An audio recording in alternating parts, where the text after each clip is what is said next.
Nakon blage zime i proljeća koje je bilo dosta sušno, a i toplo, malina je na nekim plantažama u boljem stanju, a negdje je jako loša. Nepravilna i neblagovremena zaštita dovela je do jako boležljivih biljaka.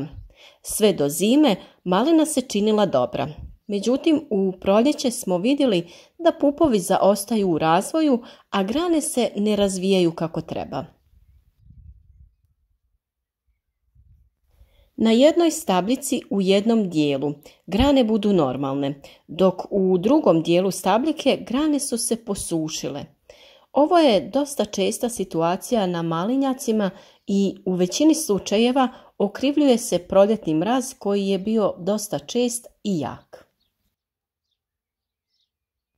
Ipak nije svagdje bilo jakog mraza, a stanje je i u takvim predjelima loše, što znači da nešto drugo stvara probleme u proizvodnji. Da li smo vezali u proljeće ili zimu i tu tražimo neke razloge, ali svi rezultati su bez nekog jakog dokaza. Analiza zemljišta je najbolji pokazatelj stanja u malinjaku, a to često zaboravljamo uraditi na vrijeme. Malina je biljka koja jako iscrpljuje tlo hranjivim tvarima i potrebno je redovito to hranjivo vraćati nazad. Nepravilno osnovno đubrenje u jesen ili nepravilno prihranjivanje u toku vegetacije može dovesti do prezasićenja tla određenim hranjivom, što može uzrokovati teže usvajanje biljke drugim potrebnim hranjivima. Čest problem je tlo koje je i samo loše strukture ili loše pH vrijednosti. Na ove stvari često se daje mala pažnja ili nikakva, a i kad sumnjamo na neki nedostatak, reagiramo napamet bez nekih tačnih smjernica šta dodati tlu i u kojim količinama. Zbog velikih nedostataka humusa u tlu, osnova svakog đubrenja jeste stajnjak. Samo u tom đubrenju proizvođač teško može pretjerati. Poželjno je kod sadnje maline obogatiti zemljište što većom količinom humusa, jer on omogućava brže i kvalitetnije usvajanje hranjivih tvari kroz korijen iz tla. Budući da to često ne odradimo na vrijeme, u narednim godinama moramo dodavati stajnjak ili na neki drugi način obogaćivati tlo humusom. Najveći problem kod dodavanja stajnjaka jeste donošenje korova koji nam kasnije stvaraju velike probleme i teško ih se rješavamo. Iz tog razloga stajnjak trebamo dodavati dalje od maline da bi kasnije lakše uništili korov koji iz stajnjaka može niknuti. Da bi uslovi u tlu bili idealni za razvoj maline, potrebno je održavati tlo rahlim i dovoljno vlažnim, a nikada zbijenim i suhim, jer u tom slučaju malina se teže razvija i osjetljivija je na bolesti. Ovakve uslove možemo obezbijediti dodavanjem malča u međuredni prostor i u zoni korijena maline. Da bi nadomjestili nedostatak tih idealnih uslova, u tlo možemo dodati hranjiva koja vraćaju tlo u stanje koje odgovara biljci. Gepavit Extra Humico je korektor tla koji sadrži huminske i fluminske kiseline, dobivene ekstrakcijom selekcioniranog leonardita, to jest humusa visoke kvalitete. Proizvodnja zahtjeva visoku tehnologiju te rigoroznu kontrolu kvalitete, što omogućuje i garantira maksimalnu agronomsku učinkovitost. Posjeduje veoma uravnotežen odnos huminskih i fluminskih kiselina koji odgovara svim vrstama bilja, poboljšava strukturu tla, regulira temperaturu tla i povećava vlažnost samog tla. On povećava izmjene iona, tako da biljka mnogo brže upija aktivne tvari iz tla. Utječući na pH faktor, poboljšava djelovanje mikroorganizama u tlu i tako povećava enzimatsku aktivnost. Gepavit extra humico se distribuira direktno na tlo pomiješan sa vodom na sve vrste biljaka od trenutka presađivanja do sazrijevanja ploda. Preporučuje se od 3 do 5 tretiranja i to od 15 do 20 litara po hektaru.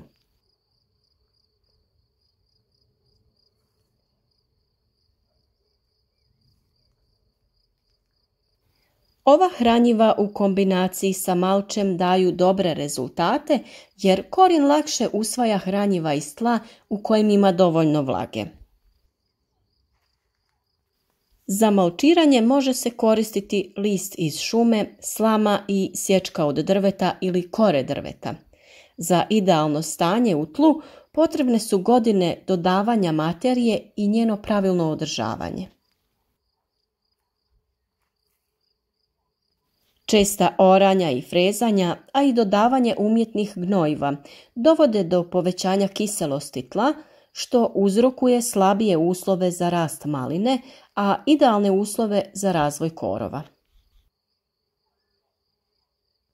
Zbog toga treba probati druge metode uzgoja koje daju bolje rezultate, a da ne ulažemo puno u umjetna đubriva koja ne mogu dati rezultate jer nam je tlo u lošem stanju. Napravimo uslove takve da u tlu ima puno gliste i korisnih mikroorganizama i tada ćemo imati jaku i zdravu malinu. Često imamo situaciju da su grane maline u gornjem dijelu stabljike kraće nego u donjem dijelu. To je normalno, ali i grane u gornjem dijelu bi trebale preći 30 cm dužine. Takve maline su u zadnje vrijeme rjeđe u malinjacima.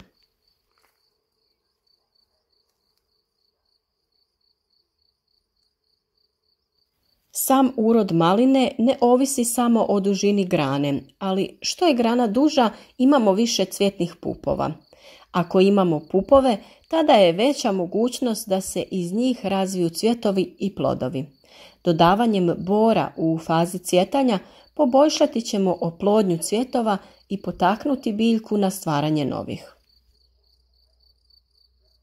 U fazi cvjetanja i formiranja plodova potrebno je dodavati kalcij da bi plodovi bili kvalitetni i čvrsti. Osim toga, kalcij daje čvrstoću i samoj biljci, što sprečava lomljenje grana uslijed težine plodova. Za razvoj ploda najbitniji je kalij, ali njega najčešće ima dovoljno u tlu. U osnovnoj gnojidbi u jesen često se daju đubriva sa većim udjelom kalija, tako da se on akumulira u tlu. Ako je biljka zdrava, a korijen u tlu koje je rahlo i vlažno, tada će ga lako usvojiti. A ako je situacija drugačija, ova hranjiva moramo dodavati preko lista. Djelotvornost folijarne prihrane je neosporna i definitivno daje velike rezultate. Nažalost, iziskuje velike napore ukoliko na plantažama nema mehanizacije koja tu radnju olakšava.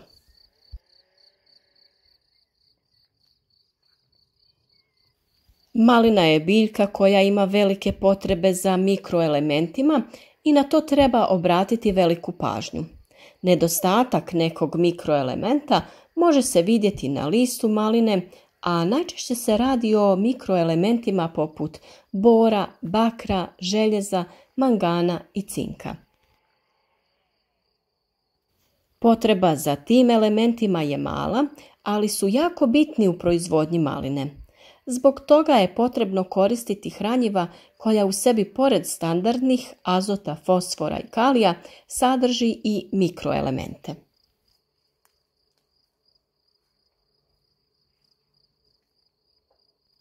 I dok se berba bliži, malinar bi trebao razmišljati i pripremati se za narednu godinu. Uskoro kreće borba sa bolestima koje će stvarati probleme za nekoliko mjeseci.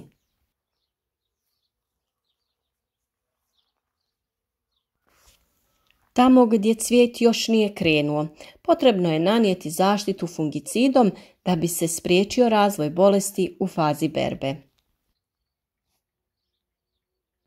Mladi izdanci su srezani i uveliko izrastaju novi. Sada je potrebno uraditi selekciju i odstraniti sve one koji su visoki, a ostaviti prostor za razvoj onih koji su na visini od oko 20 do 30 cm. Takvi će do kraja berbe biti na visini oko 80 cm, što je sasvim dovoljno da do kraja godine izrastu na potrebnu visinu.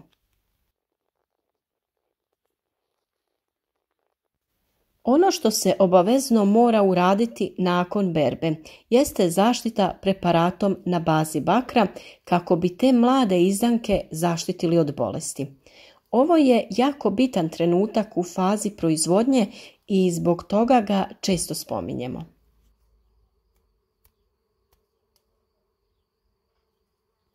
A što se tiče cijene maline ove godine, to je ono što sviju zanima. Cijena maline trebala bi biti dobra i nadamo se i dobrom urodu. A naravno za kraj svim pratiocima kanala koji proizvode malinu želimo dobar urod i dobru cijenu bez vremenskih nepogoda.